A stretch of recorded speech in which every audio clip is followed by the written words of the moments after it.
ଜୀବନର ସବୁ ଖୁସି ଗୋଟେ ପଟେ କିନ୍ତୁ ଗାଁକୁ ଯିବାର ଖୁସି ଆଉ ଗୋଟେ ପଟେ। ତ ରାସ୍ତାରେ ଯେଉଁ ପିଇଥିଲୁ ପଇଡ଼ ପାଣି 50 ଟଙ୍କା ଗୋଟା ଥିଲା ଭାଇ। ଆଉ କିଛି ମହାନଦୀର ଦୃଶ୍ୟ ଓହୋ ହୋ, ଗାଡ଼ିରେ ଯାଉଥିବେ ଟିକେ ସ୍ଲୋ ସ୍ଲୋ ମ୍ୟୁଜିକ୍ ବାଜୁଥିବ ଆଉ ବର୍ଷା ପକାଉଥିବ, ପୁଣି ଗାଁକୁ ଯାଉଥିବେ ଭାଇ। ରାସ୍ତାରେ ଗଲାବେଳେ ପୁଣି ବାଣ ଦେଖିଥିଲୁ, ବହୁତ ସାରା ଭିଡ଼।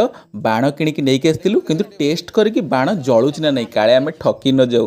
ସେଇ ହିସାବରେ ଏଇଟା କେଉଁ ଜାଗା किए कहींपारे निहाती कमेंट करेंगे, मत सियोर कहे।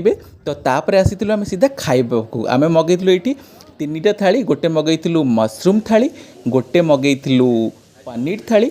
मशरूम थाली जहाँ नॉर्मल भात डाली आउ सब थिला, भजा एगुड़ा थिला। आ पनीर थाली रे पनीर डाली भजा सालाड एमती सेम थिला। छतु बेसर आ ता सहित भेज बिरियानी भी मगेलु। तो आपण मैंने देखिपे बिरियानी केते बढ़िया यम्मी देखा जाउथिला पूरा। मु टेस्ट भी करथिलु, बहुत बढ़िया थिला। एठी मु खाइबा टेस्ट कला बेले मते आडू साडू कहि कि भाई हसई देले कोन करबा। हो ठीक अछि सांग माने कले।